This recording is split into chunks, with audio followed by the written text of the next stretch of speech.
Қарлы күн. Сағат қанша болды? 11 болыпты, уже тұруым керекпін. Менің қайттан басталды. Енді осы төсек жеңіл.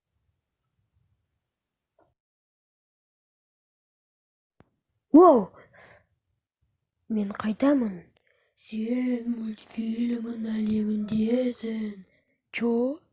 Капчо.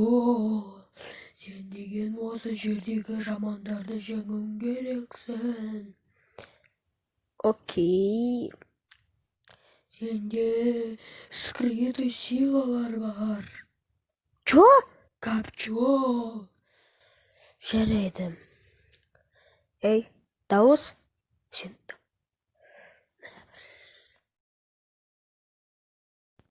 Продолжение следует. Жаңа сериясын күтіңдер.